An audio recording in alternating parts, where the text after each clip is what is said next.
Deus nosso Pai, de infinita misericórdia e justiça, Jesus nosso Mestre, amado e irmão, bons espíritos superiores que vêm nos intuir e vêm principalmente nos ajudar no cumprimento das nossas tarefas aqui na casa.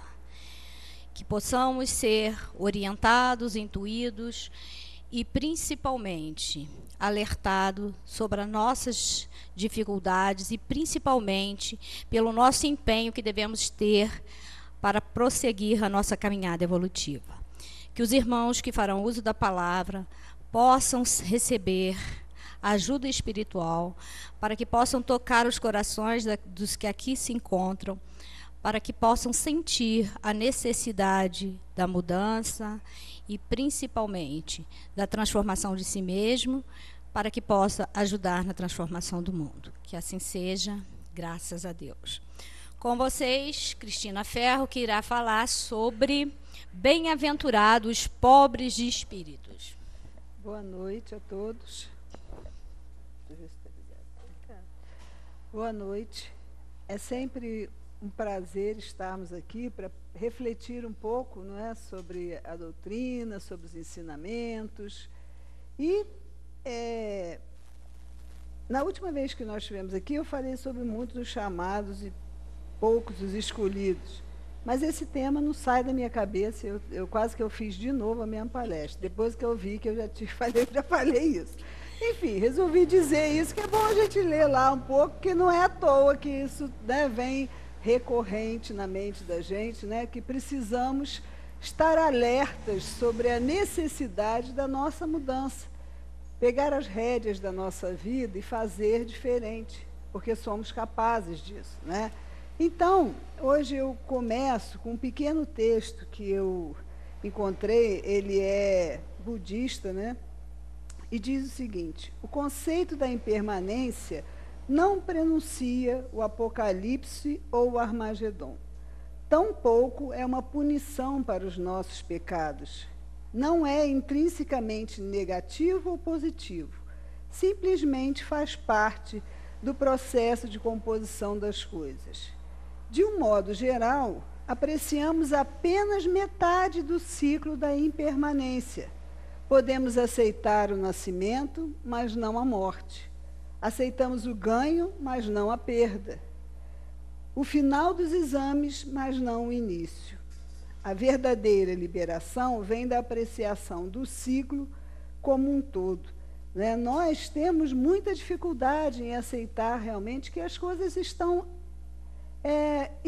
em constante processo de mudança. Não adianta a gente querer abraçar aquilo que a gente acredita ou as pessoas que a gente gosta e estar ali travar para que a coisa não flua, para que não haja mudanças. Esse é um conceito, né, de impermanência, é assim, né, faz parte das leis de Deus, as coisas estão sempre em mutação. E quanto mais a gente se freia para não deixar que as coisas boas, principalmente, né, vão embora, mais a gente é atropelado pelo sentido das coisas, porque isso não é possível. Controlar esse tipo de coisa não é possível. Então, a gente precisa realmente refletir sobre aquilo que dentro de nós, né, a gente se apega muito, a gente tem muito apego, a gente, eu sou assim, e ponto final, né? Como se eu sou assim, eu não vou mudar nunca. A gente tem que se abrir para essas possibilidades, porque elas existem. Porque se a gente não aprende pelo amor, a gente aprende pela dor. Acho que já estamos, né, intelectualmente mais avançados para compreender isso. Que a gente só faz mal para nós mesmos quando a gente tema em não mudar. Quando a gente se apega, mesmo nos nossos defeitos, porque eles são nossos conhecidos, né? Nós nos conhecemos assim. Então, a gente se apega até ao orgulho e ao egoísmo, porque é assim que a gente sabe lidar com as coisas. E a gente precisa quebrar esse ciclo, modificar isso para que a gente chegue na felicidade e que a gente chegue na angelitude que nós estamos destinados a chegar.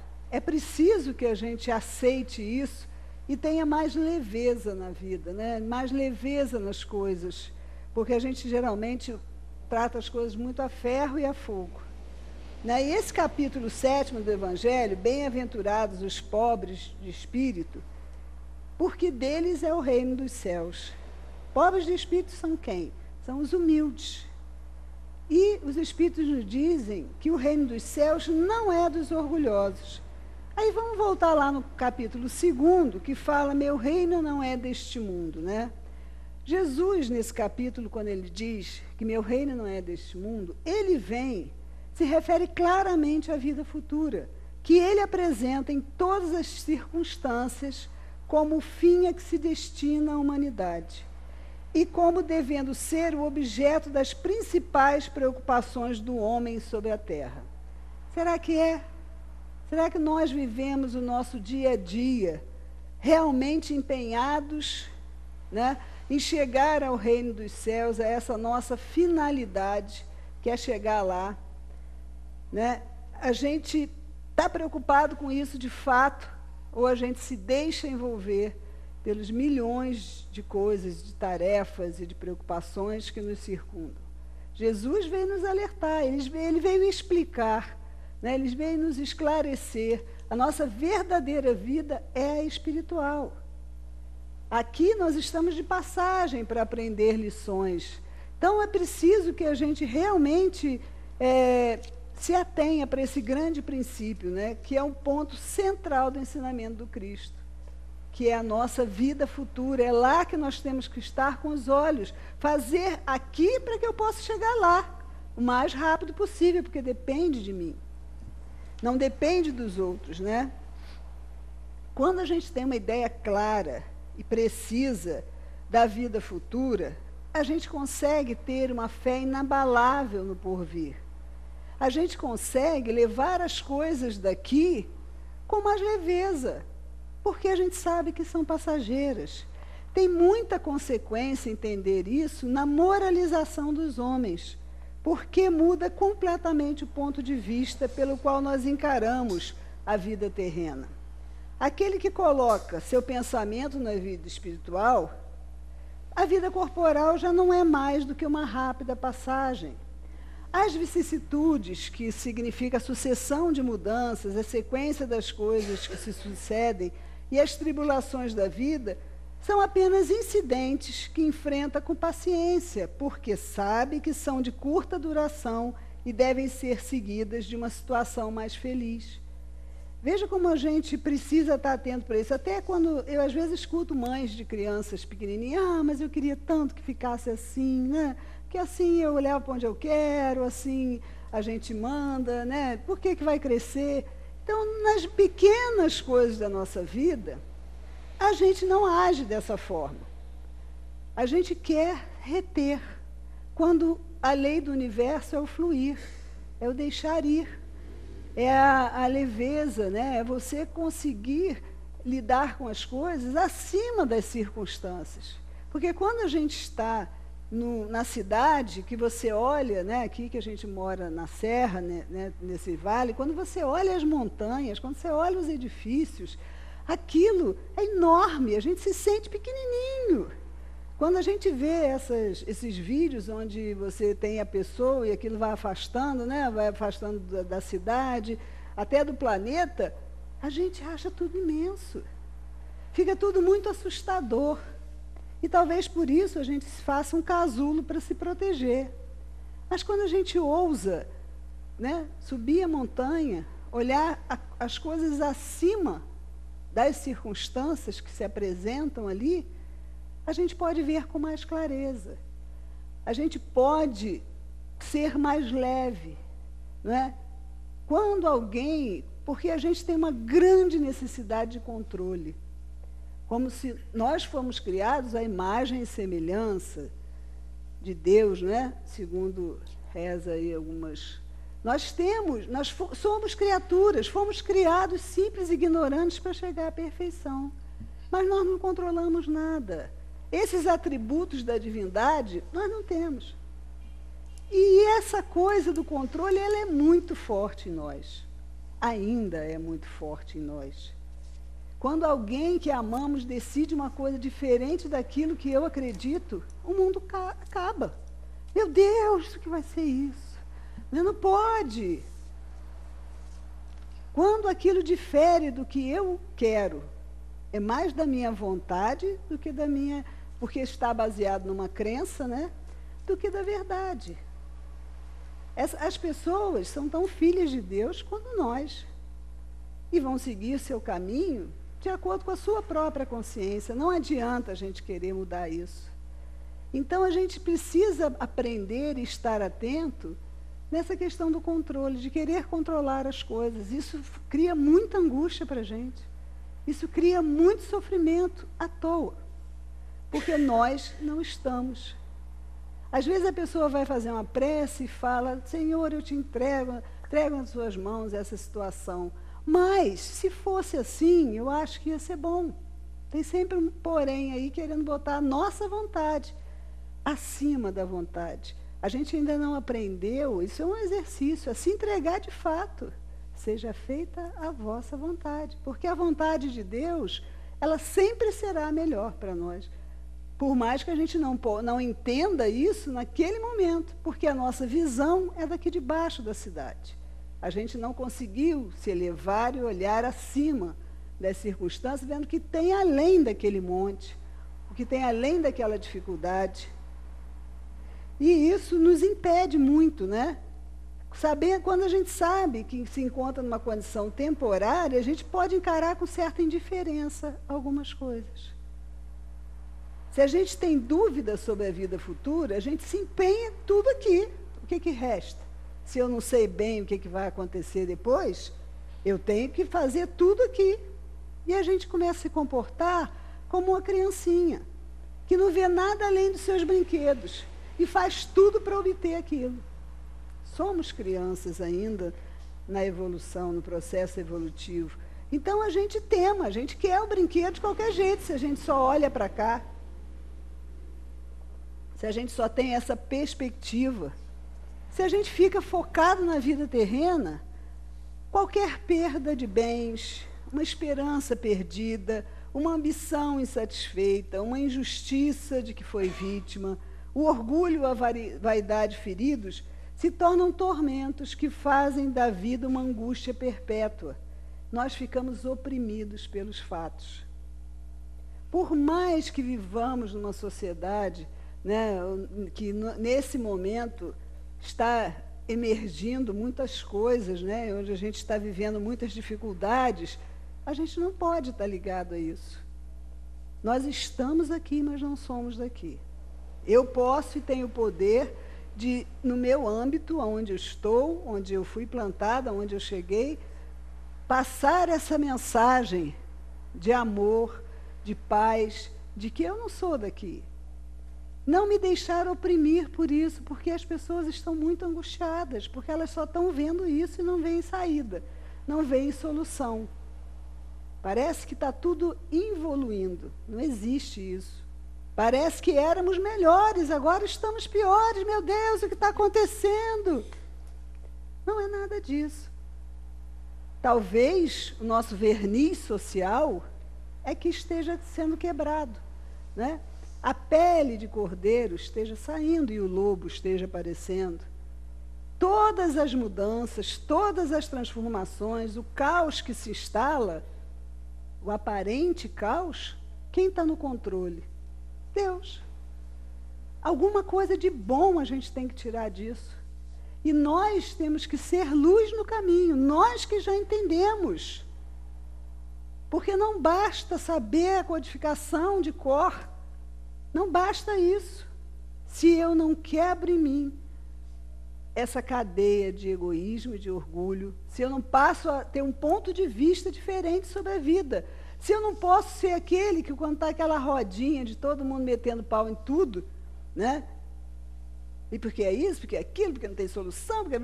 enfim, se eu não sou aquele que chega e posso dizer diferente, se eu não sou aquele que chego e dou uma mensagem libertadora dessa circunstância, de que adiantou?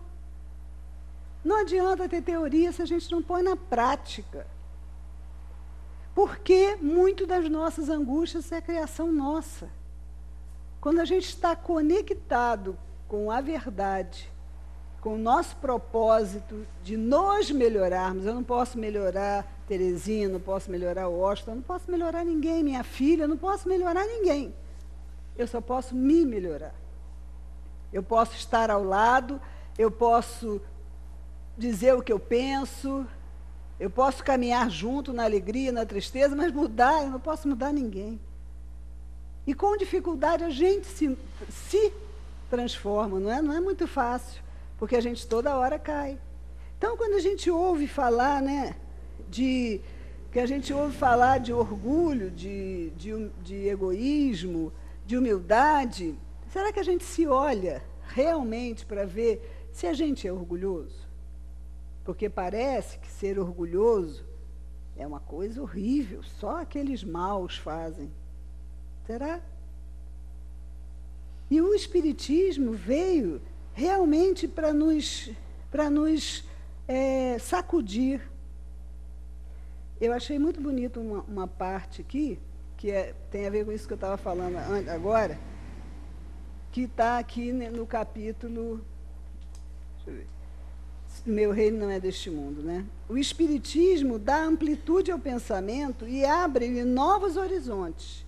Em vez dessa visão estreita e mesquinha que o concentra na vida presente, fazendo do instante que passa sobre a Terra o único e frágil esteio do futuro eterno, ele nos mostra que esta vida é um simples elo do conjunto harmonioso e grandioso da obra do Criador e revela a solidariedade que liga todas as existências de um mesmo ser, todos os seres de um mesmo mundo e os seres de todos os mundos.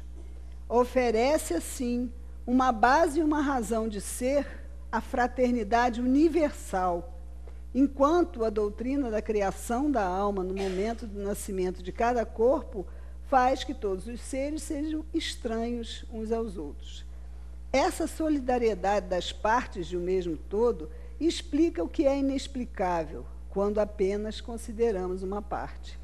É muito profundo isso e é muito bonito isso, né? É muito profundo a gente ver que somos um elo nesta corrente. Somos um elo de amor. Somos um elo. E por que, então, é tão importante que eu olhe para mim e veja o meu orgulho, que eu trabalhe para que eu mude isso? Porque o contrário do orgulho é a humildade. Como eu posso ser caridoso? Como eu posso ajudar o meu irmão? Como eu posso ver que todos nós somos irmãos e filhos do mesmo Pai? Temos as mesmas dificuldades. Se eu acho que eu sou melhor, talvez não conscientemente, mas quando eu penso isso, eu só posso olhar o outro com desdém, ou achando que, né, o problema dele não é grande igual o meu. É urgente que a gente possa debruçar sobre o nosso orgulho. Porque a humildade, ela implica em simplicidade de coração e humildade de espírito. Jesus coloca em todas as circunstâncias a humildade entre as virtudes que nos aproximam de Deus e o orgulho entre os vícios que dele nos afastam. O orgulho é o sentimento de prazer, de grande satisfação com a nossa própria honra. É arrogância, é excesso de amor próprio. Enquanto a humildade é uma consciência das nossas limitações, a modéstia, a simplicidade. Os homens inteligentes, porque tem a asa da inteligência, né, e a asa, digamos, da moralidade. Hoje nós vivemos um grande desequilíbrio. A inteligência está lá em cima, com todos os progressos que a gente vê, e a moralidade está lá embaixo. Então, os homens inteligentes, eles incorrem num erro crucial, que é o de achar que eles podem resolver as coisas. Eles não precisam da divindade. Ah, mas eu não sou assim. A gente quer resolver as coisas por nossa conta. A gente acha que já é autossuficiente para resolver tudo. E isso só nos atrapalha. Então, a nossa inteligência nos foi dada e nós vimos, encarnação por encarnação, crescendo e aprendendo com os nossos erros. Erros e acertos, a gente vai crescendo, a gente vem desenvolvendo a nossa inteligência também para usar em prol de todos. Porque somos elos de uma corrente. Não é para eu me dar bem e o outro se dar mal. Ah, porque eu descobri que esse caminho aqui é mais fácil. Vou sozinho, deixa os outros se danarem. Não é para isso. Não é para isso que a gente tem a nossa inteligência, estamos aqui, né? E a gente nega, muitas vezes, essa força de Deus, né? Tem uma história que fala do Nasruddin, que era essa história é daquele lado lá do Oriente e tal. E Nasruddin, ele era um sábio, ele era conhecido. E ele, um dia ele ia saindo de casa, a esposa dele disse para ele, vá com Deus, né? Vai com Deus. Eu vou na vila fazer minhas coisas. Para com isso, toda hora você fala isso. Que bobagem, se Deus quiser. Não tem nada de se Deus quiser. E foi. Tudo deu errado para ele naquele dia. Até atropelado por um cavalo ele foi. Voltou para casa todo estrupiado. Quando a esposa olhou para ele, Nasruddin, o que você... Se Deus quiser, amanhã será melhor. E é assim que a gente aprende. Porque a gente nega que necessita, né, desse auxílio que vem do alto todo dia. A gente fecha como se fosse um guarda-chuva, né? O mundo espiritual está aqui ao lado. Os bons espíritos, nosso anjo guardião, todas as situações que acontecem num único dia são oportunidades de aprendizado. Mas se eu boto aquele guarda-chuva de que eu estou podendo, eu estou sabendo, deixa comigo, a gente não consegue nada. Toma uma rasteira e, como o Nasruddin, vai chegar em casa todo quebrado, todo sujo, porque a gente achou que podia. E isso acontece com a gente também. Quando a gente, nem de manhã, estou apressado para fazer um monte de coisa, não para um minuto, nem que seja para dizer, eu estou aqui. Obrigado pela oportunidade de mais esse dia. E que eu possa ser um instrumento nas suas mãos, que eu possa estar ligado para ser um instrumento. E depois, sim, você vai fazer as suas tarefas. Mas primeiro, gente, essa a nossa atitude de humildade, né? De se curvar diante daquele que é só amor. E não abrir o guarda-chuva da prepotência, do estou podendo, estou fazendo.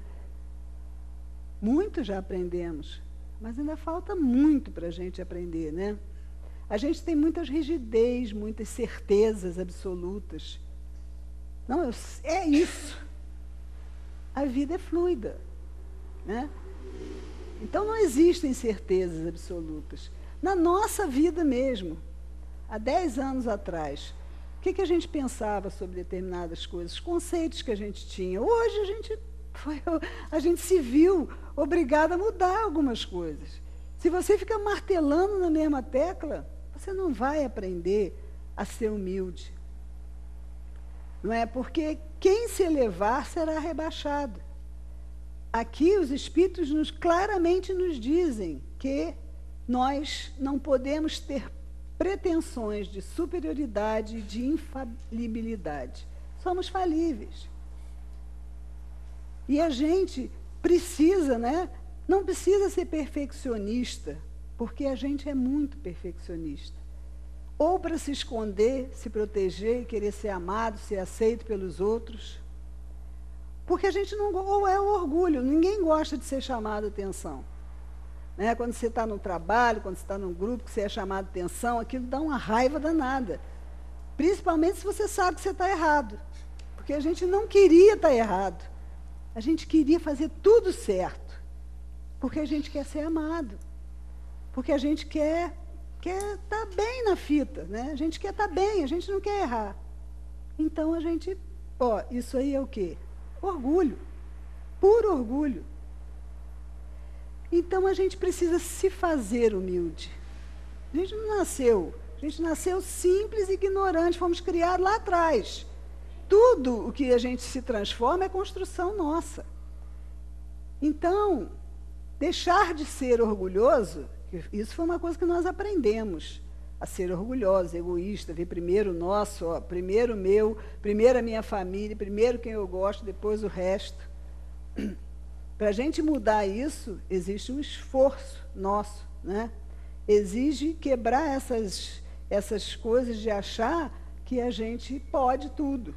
O orgulho se preocupa com quem está certo e a humildade se preocupa com o que está certo. Nós temos muitos deveres. Nós não estamos aqui a passeio, nós não estamos aqui para desfrutar do que a vida terrena pode nos dar. A gente está aqui para trabalhar muito, para ser melhor. O instrumento está aqui. Estamos aqui hoje. Então temos que abrir o coração, porque com certeza os Espíritos nos ajudam a ir quebrando isso, quando eu percebo que, poxa vida, olha, puro orgulho isso, me chamaram a atenção, não me chamaram para uma reunião, eu é que sei disso, não me chamaram, como que não me chamaram? E nessas pequeninas coisas a gente vai vendo. Para encerrar, eu achei um texto de um autor desconhecido, que fala assim: a verdadeira humildade é firme, é segura, é sóbria e jamais compartilha com a hipocrisia ou com a pieguice. A humildade é a mais nobre de todas as virtudes, pois somente ela predispõe o seu portador à sabedoria real. O contrário de humildade é orgulho, porque o orgulhoso nega tudo o que a humildade defende. O orgulhoso é soberbo, julga-se superior e esconde-se por trás da falsa humildade ou da tola vaidade.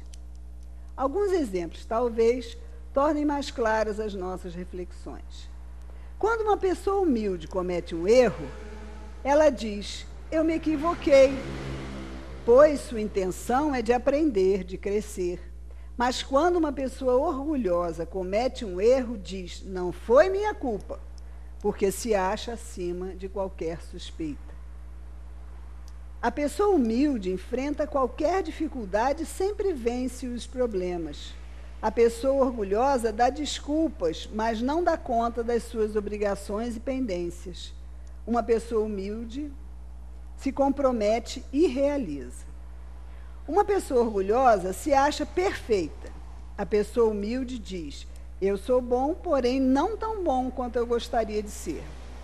A pessoa humilde respeita aqueles que lhe são superiores e trata de aprender algo com todos. A orgulhosa resiste àqueles que lhe são superiores e trata de pôr-lhes defeito. O humilde sempre faz algo mais, além da sua obrigação. O orgulhoso não colabora e sempre diz: eu faço o meu trabalho. Uma pessoa humilde diz: deve haver uma maneira melhor para fazer isso, e eu vou descobrir. A pessoa orgulhosa afirma: sempre fiz assim e não vou mudar meu estilo. A pessoa orgulhosa não aceita críticas. A humildade está sempre disposta a ouvir todas as opiniões e a reter as melhores. Quem é humilde cresce sempre. Quem é orgulhoso fica estagnado, iludido na falsa posição de superioridade. O orgulhoso se diz cético, por achar que não pode haver nada no universo que ele desconheça. O humilde reverencia o Criador todos os dias, porque sabe que há muitas verdades que ainda desconhece. Uma pessoa humilde defende as ideias que julga nobres, sem se importar de quem elas venham. A pessoa orgulhosa defende as suas ideias, não porque acredites nelas, mas porque são suas. Enfim, como se pode perceber, o orgulho é um grilhão que impede a evolução das criaturas. E a humildade é a chave que abre as portas da perfeição. Pense nisso. Então, que a gente possa, essa semana, fazer uma autoanálise aí nos fatos do cotidiano e ver se a gente está sendo orgulhoso, está sendo, né, humilde. E como a gente pode fazer para reverter isso aí, ser mais próspero, estar mais perto do nosso objetivo. Muito obrigada a todos, uma boa noite. E agora o Oscar vai falar para a gente sobre conhecendo o Espiritismo. Boa noite a todos. Com muita paz aqui estamos mais uma vez. E aproveitando, né, esse mês de junho, que a nossa casa, o Centro Espírita Friburguense, está fazendo aniversário. E nessa comemoração, né, de 98 anos de existência, né, que essas paredes aqui, esse teto nos abriga, nos trazendo consolo, informações, e fazendo com que nós tenhamos um ambiente para que possamos refletir, estudar, né, pensar sobre a vida, a existência, é muito maravilhoso. 98 anos que o Centro Espírita Friburguense irá completar no dia 15 desse mês de junho. E estamos em festa. Como sempre, em todas as reuniões estamos em festa, no mês de junho estamos em festa mais ainda, em função de cada vez mais o centro se tornando antigo, essa casa, essa parede, esse teto, mas a gente cada vez mais novo, mais rejuvenescido, cada vez mais desperto para a vida e para a existência. O nosso assunto de hoje é conhecendo o Espiritismo. E nós vivemos num momento, numa era do conhecimento e informação. Nós estamos no momento, nesse planeta aqui, no planeta Terra, né? Todos nós aqui envolvidos, 7 bilhões de espíritos encarnados, ou mais, encarnados no planeta Terra, e temos aqui em volta desse planeta vários satélites. E muita informação, muito conhecimento trafegando entre as pessoas, entre várias tecnologias, várias coisas trafegando de um lado para o outro. Mas nós observamos que informação e conhecimento tem muita diferença. E essa diferença faz uma diferença para esses que estão aqui habitando esse planeta, para todos que estão habitando esse planeta e para toda a sua sustentabilidade. Porque nós observamos que as informações são muito rápidas, são instantâneas, vai para lá, vai para cá, vem de um lado para o outro. Tanto conhecimento, tanta tecnologia, mas ainda nos deparamos com países, lugares, pontos em que pessoas ainda passam fome, pessoas que vivem em extrema pobreza, pessoas que lhe faltam recursos para sanar a sua saúde, que faltam tecnologia para um exame simples, comum em alguns lugares desse globo aqui, mas em outros lugares escasso.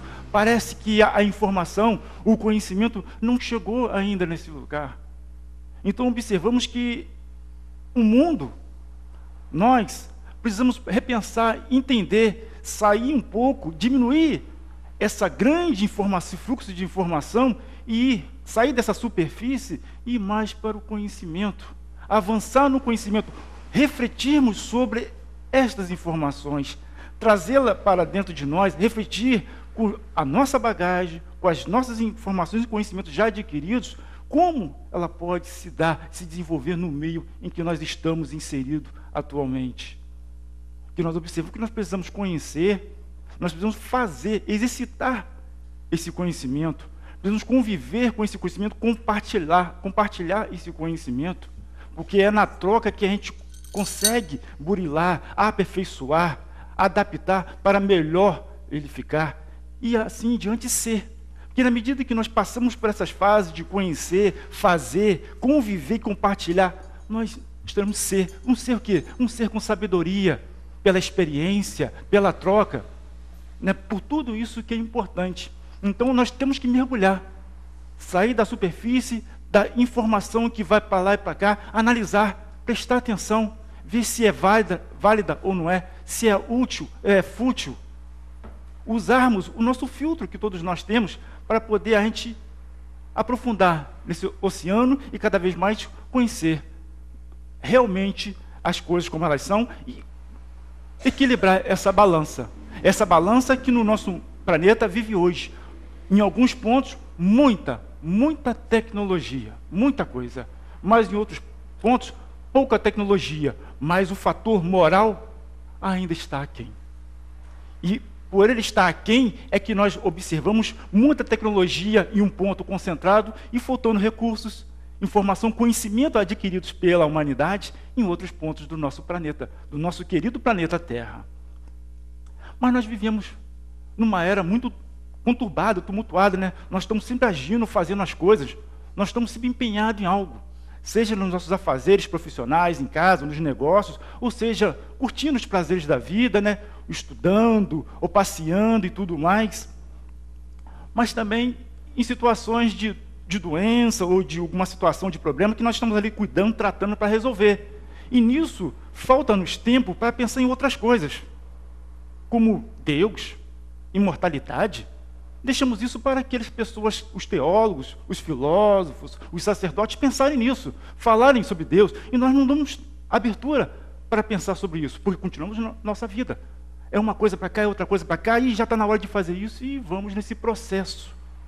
Mas só que nós sabemos que chega uma hora na nossa existência, como todos, que vai ocorrer uma perda, ou vai aparecer uma doença, alguma coisa conosco, ou com o nosso próximo, aquele com os quais nós convivemos, ou uma situação, ficamos desempregados, ou um problema na empresa, o negócio faliu, acabou, e isso vai nos tirar o equilíbrio, né, econômico, e assim vai acarretar outros desequilíbrios.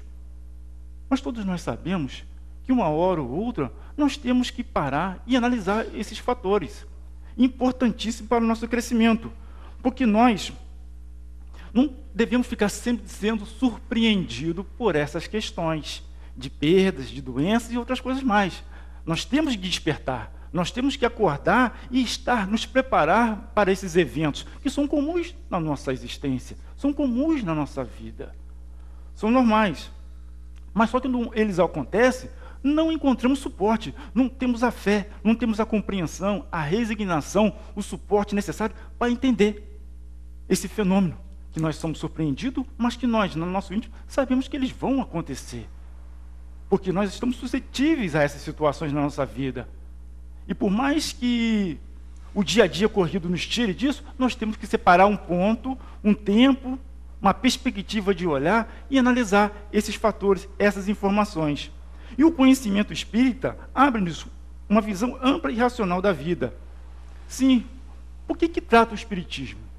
O Espiritismo trata de quê? Quem somos nós, né? De onde viemos? Mas ele trata com questões muito importantíssimas. Por que nascemos em determinada família? Por que uns nascem ricos e outros nascem pobres? Por que alguns nascem com deficiências visuais, outros nascem com os corpos perfeitos? Por que um acidente automobilístico em que existe 3 pessoas dentro de um carro, um deles venha a morrer, o outro fica ferido e o terceiro sai ileso? E tem um quarto que estava para fazer esse percurso com eles, mas na hora que aconteceu alguma coisa, não foi junto com eles nesse processo. Aonde está a justiça de Deus nisso? Que sorte teve um de acontecer tal fato e outros não teve a sorte de acontecer? São questões e perguntas que nós fazemos a nós mesmos. Nós nos perguntamos sobre esses fatos. Por que tanta desigualdade? Por que tanta indiferença? Não poderia Deus fazer com que tudo tivesse tudo bem, tudo em harmonia, tudo já perfeito e pronto e acabado? São questões que nós fazemos sempre, mas pela correria dos fatos, nós delegamos ou deixamos de lado para mais para frente, um pouquinho mais para frente. Aí nós somos surpreendidos por essas questões. E essas perguntas, como está a doutrina responde, e nós mesmos fazemos essa pergunta, né? Aí perguntamos, mas o que é o Espiritismo? Para nós entendermos e conhecermos a doutrina espírita, não pelas informações que nós escutamos de um ou de outro, ou porque sai numa manchete, ou numa situação pontual de um fato. O que é o Espiritismo? É uma doutrina ditada pelos espíritos superiores, né, codificada pelo professor Allan Kardec, um grande educador, que organizou todas essas questões que foram feitas por diversos espíritos espalhados no nosso planeta, organizou-as, e já faz mais de um século que está aí, essa doutrina, a trazer essas informações do mundo espiritual. E essa doutrina espírita, ela tem um tríplice aspecto, que é um fator interessante. Ela é científica, por quê? Porque ela vem tratar dos assuntos dos quais nós sentimos carência à luz da razão, utilizando critérios científicos para poder fazermos compreender e entendê-la de maneira metódica, de maneira científica, de maneira pesquisa, para que possamos realmente compreender o fato. E assim, nós saímos da área ali do sobrenatural, do maravilhoso, do mirabolante, do fantástico, ou do mágico, e entender como funciona, como se processa as coisas. Para nós chegarmos ao entendimento de que está tudo na lei, uma lei que rege todo o universo, rege uma folhinha que existe em nosso planeta, rege uma árvore imensa que surgiu após uma sementinha ser plantada em uma terra.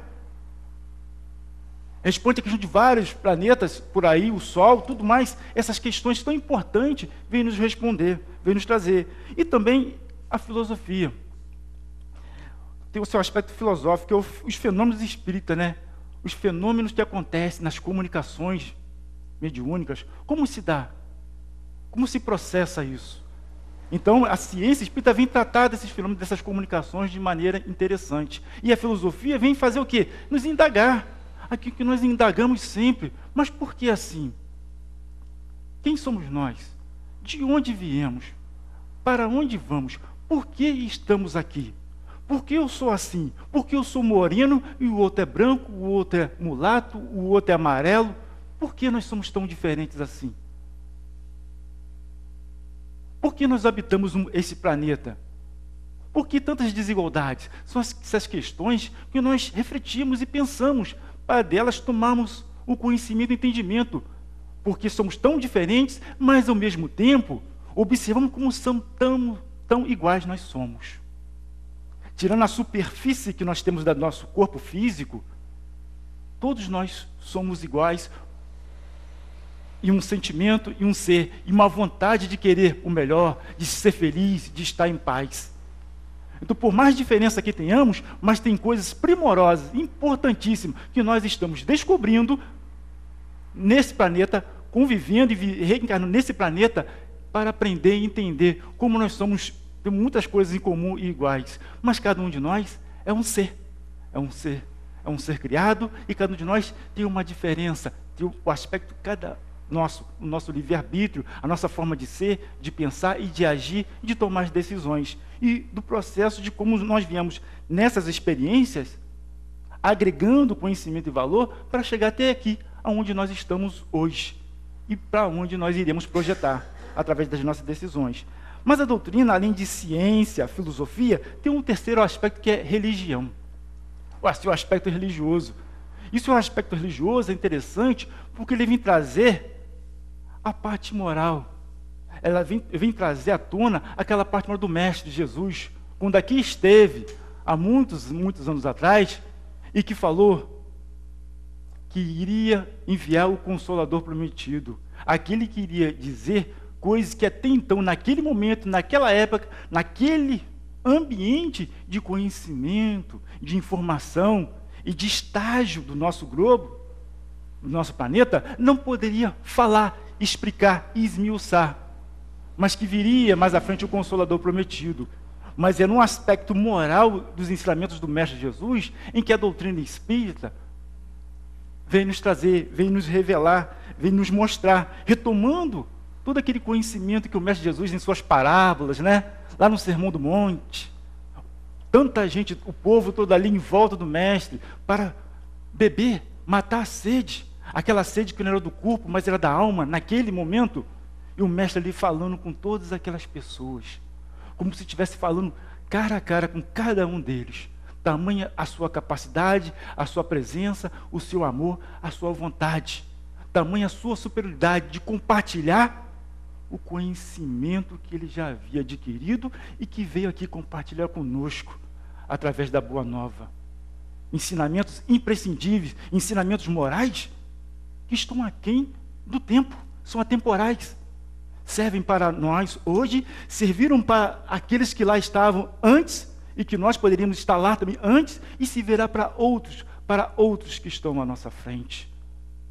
Porque o fator moral, ele é temporal, porque ele vem a prática da convivência, do amor, do compartilhamento, do sentimento puro, do entendimento, da compaixão, da fraternidade. Fatores tão importantíssimos em qualquer circunstância, em qualquer estágio em que tenhamos nós, espíritos, estejamos encarnados ou desencarnados. Porque no universo tudo é harmonia.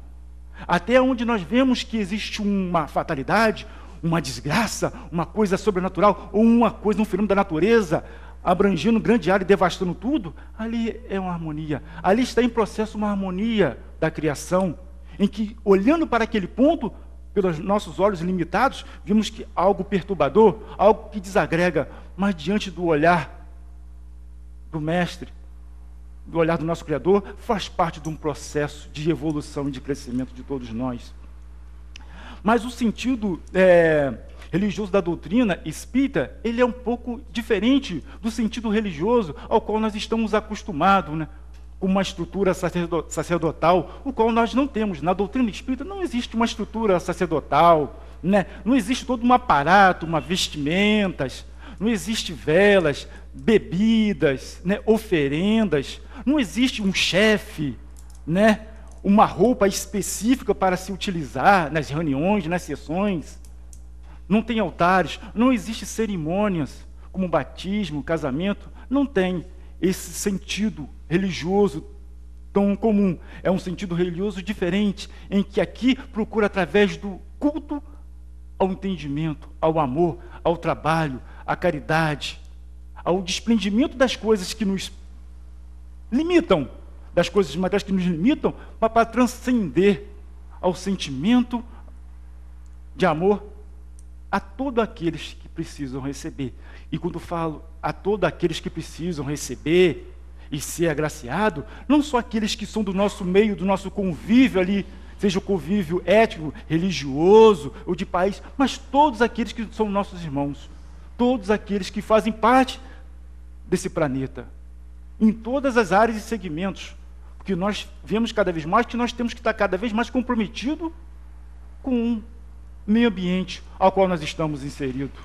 Estejamos no interior, na zona rural, ou estejamos aqui na cidade, cercado de concreto, que devemos também ter esse olhar para o meio ambiente, para ter a sustentabilidade, que é um processo da criação.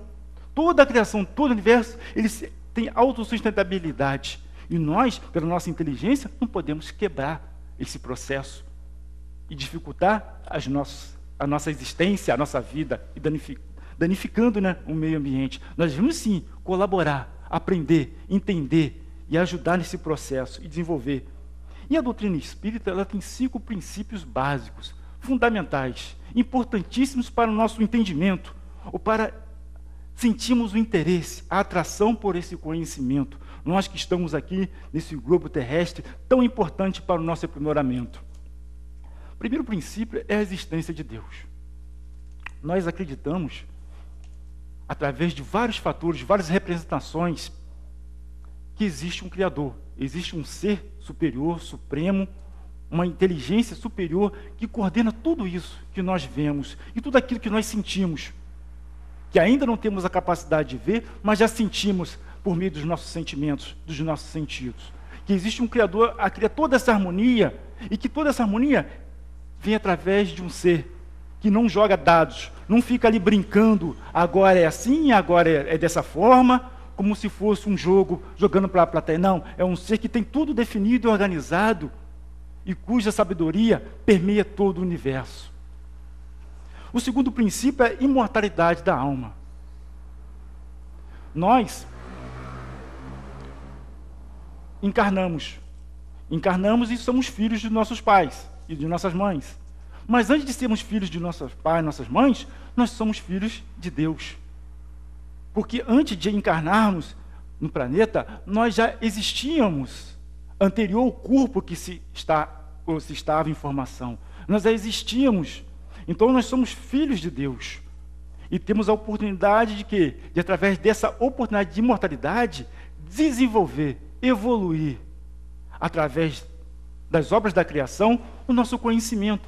Porque nós fomos criados simples e ignorantes. E a partir das experiências no mundo material e no mundo espiritual, nós vamos avançando, evoluindo, agregando experiências, relações, acertos e erros, mas compreendendo cada vez mais a dinâmica da vida, da nossa existência, quem somos e o que podemos ser e fazer diante desse potencial. Então, essa imortalidade vem provar isso, que nós somos seres espirituais, que não somos, assim como o corpo, perecíveis, que tem validade. Tem data de chegada encarnamos e tem data de saída. E pronto, como um corpo. O corpo sim, mas o ser espiritual não. Ele está sempre existindo e tem sempre a sua individualidade. Porque se foi criado simples, ignorante e está fadado, todos nós, à perfeição, temos que ter muitas oportunidades, muitas experiências para isso. E o terceiro ponto é a reencarnação. Na doutrina espírita, a reencarnação é um ponto fundamental para a nossa compreensão. E a doutrina espírita, ela esclarece mais ainda esse processo de reencarnações no qual nós estamos agora, existindo nesse planeta Terra, ao qual nos envolve aqui. A reencarnação são oportunidades, são vidas no processo de a alma ou o espírito está encarnado em um corpo físico e aqui, através das oportunidades e possibilidades, desenvolver a sua capacidade. Assim como um aluno, em cada etapa, em cada série do seu aprendizado, ele vai agregando conhecimento. E à medida que ele vai utilizando o seu livre-arbítrio, o seu esforço, o seu estudo, o seu aprimoramento, ele desenvolve e passa para uma nova série.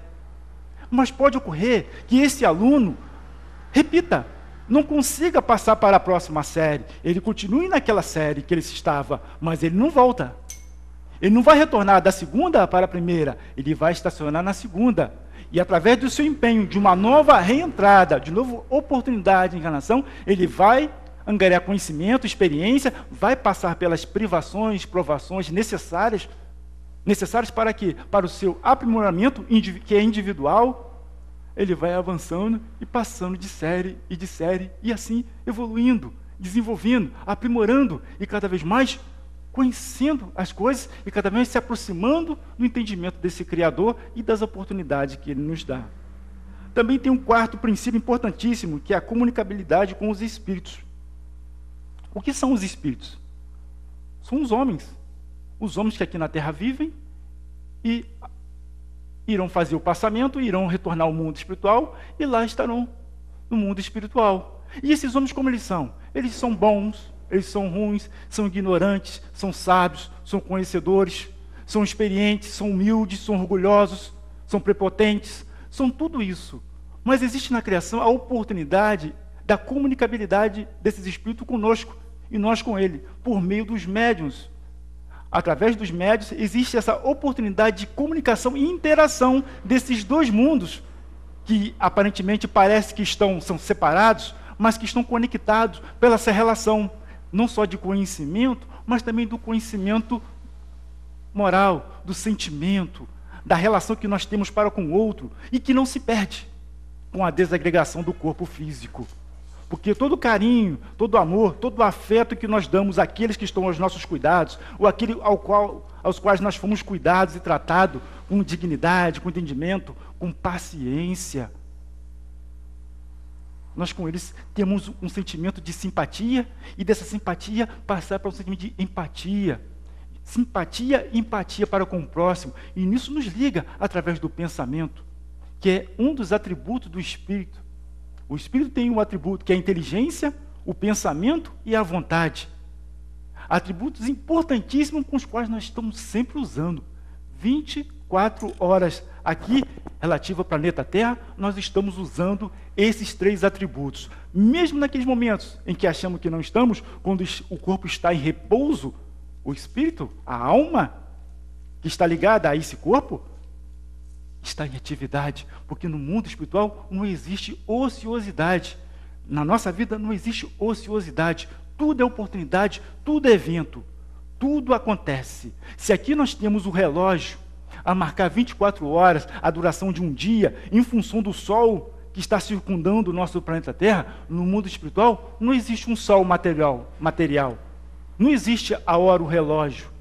O que existe é a sucessão de eventos, de acontecimentos, as atividades que cada um de nós executamos, exercemos nesse mundo espiritual.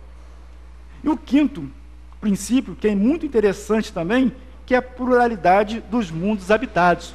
Existem vários mundos com a possibilidade, com a capacidade de serem habitados pelos espíritos que estão em desenvolvimento por todo esse universo. Porque o Pai, um Criador de suprema sabedoria, assim como nós, seja um construtor, um engenheiro, não vai construir uma casa de 200 metros, com 5 banheiros, um enorme quarto e uma cozinha pequena. Ele vai construir a coisa conforme a necessidade daqueles que vão abrigar, que vão habitar aquele espaço, aquele ambiente. Assim, Deus, com essa suprema sabedoria, não ia criar esse universo todo para simples deleite nosso, que estamos aqui na Terra, um planeta tão pequenininho, né? Aqui na galáxia, na Via Láctea, aqui pequenininho, todos os povos aqui olhar para as estrelas, para os planetas, que lindo, que maravilhoso, de maneira inútil, fútil, um espaço em órbitas fútil, por que não? Todo esse universo que está em desenvolvimento também é a oportunidade de abrigar outros seres e de dar oportunidade a nós, que estamos nessa estágio, nessa fase, agora que nos encontramos nesse planeta Terra, de avançarmos para outros mundos e neles avançar e desenvolver as nossas capacidades e potencialidades. Porque nós pensamos que nesse planeta aqui, que tem a terra, tem o mar, a água, lindas paisagens, vegetações, minerais, animais, tudo isso é uma criação só de Deus, só aqui nesse planeta? Outros não teriam essa oportunidade de ter? Não, tem. Outros mundos também são. É por isso que o Mestre Jesus disse lá atrás, há muitas moradas na casa do Pai. E naquele tempo entenderam de várias formas. Mas essa morada, a casa do Pai é onde? A casa do Pai é o universo.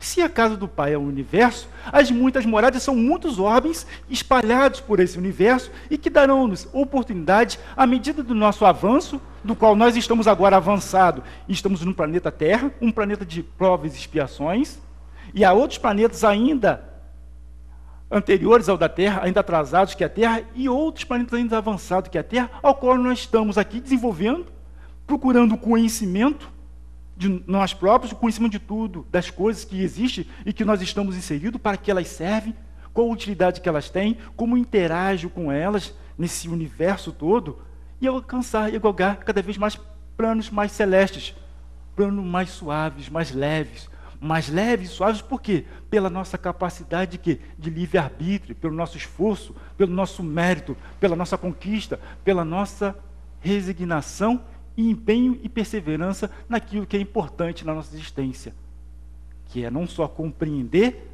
mas é fazer, é conviver, compartilhar e ser, tornar-se o ser, um ser de luz, um ser puro, um ser de conhecimento e de experiência, a refletir, a iluminar todo o ambiente.